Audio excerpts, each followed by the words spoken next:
Welcome to fabulous chef. இன்றைக்கி நம்ம வீடியோவில் ஒரு டேஸ்டியான பாஸ்மதி ரைஸ் பாயாசம் எப்படி பண்ணுறதுன்னு பார்க்கலாம். நீங்கள் நம்ம சேனலுக்கு புதுசாக இருந்தால் சப்ஸ்கிரைப் பட்டன் கிளிக் பண்ண மறந்துடாதீங்க. வாங்க வீடியோக்குள்ளே போகலாம்.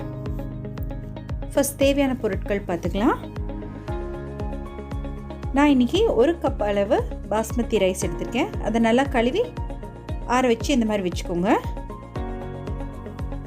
அது கூடவே கொஞ்சம் நெய் வேணுங்க. இப்போது ஒரு பாத்திரத்தை சூடு பண்ணிக்கலாம். அதில் ஒரு 2 டேபிள் ஸ்பூன் அளவுக்கு நெய் சேர்த்துக்கோங்க. நெய் நல்லா சூடானதும் நம்ம எடுத்து வச்சுருக்கிற அந்த பாஸ்மதி ரைஸை போட்டு நல்லா வறுத்துக்கலாம்.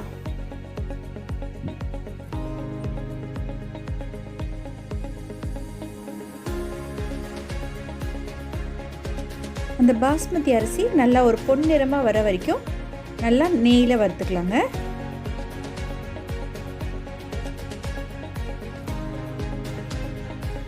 நம்ம இந்த பாயசத்துக்கு ஒரு நான்ஸ்டிக் பாத்திரம் வச்சுக்கிட்டா நல்லது. அப்போ தான் அந்த பால் அடிப்பிடிக்காமல் நல்லா உங்களுக்கு ஏடேடாக வரும். இப்போ பாருங்கள், நம்ம பாஸ்மதி ரைஸ் நல்லா ஒரு பொன்னிறமாக வந்துருச்சு. இந்த ஸ்டேஜில் 1 லிட்டர் அளவுக்கு காய்ச்சின பால் சேர்த்துக்கிறேன்.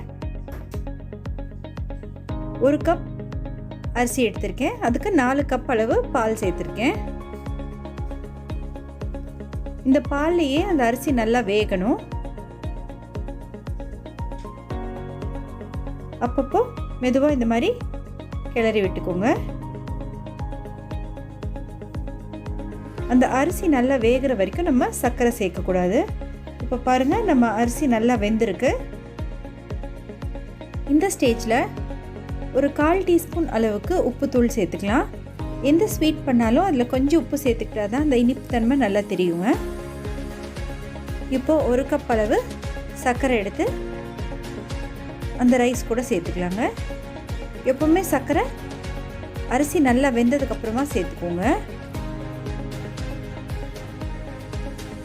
நான் இன்றைக்கி 1 கப் ஃபுல்லாக சர்க்கரை சேர்த்துருக்கேன். நீங்கள் உங்கள் இனிப்புக்கு தகுந்த மாதிரி சர்க்கரையை அட்ஜஸ்ட் பண்ணிக்கோங்க.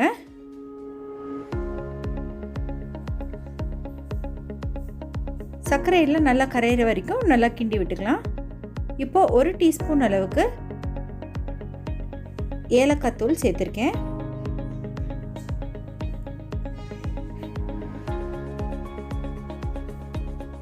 இப்போ எல்லாத்தையுமே நல்லா கலந்து விட்டுக்கோங்க.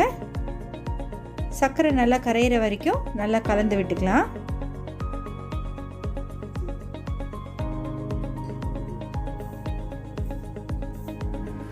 இப்போது தனியாக ஒரு சின்ன வடை சட்டி வச்சுக்கோங்க. அதில் ஒரு 2 டேபிள் ஸ்பூன் அளவுக்கு நெய் சேர்த்துக்கலாம். நெய் நல்லா சூடானதும் கொஞ்சம் முந்திரி திராட்சை போட்டு அந்த நெய்யில் நல்லா வறுத்துக்கலாம். நான் இன்றைக்கி 1 டீஸ்பூன் அளவுக்கு முந்திரியும் 1 டீஸ்பூன் அளவுக்கு திராட்சையும் சேர்த்துருக்கேன்.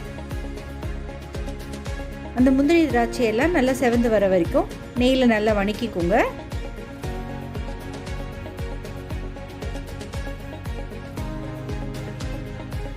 அந்த திராட்சையெல்லாம் நல்லா உப்பி வரணும் பாருங்கள். இந்த மாதிரி உப்பி வந்ததும் அதை ஆஃப் பண்ணி அந்த நெய்யில் வறுத்த முந்திரி திராட்சையை நம்ம பாயசத்தில் சேர்த்துக்கலாம்.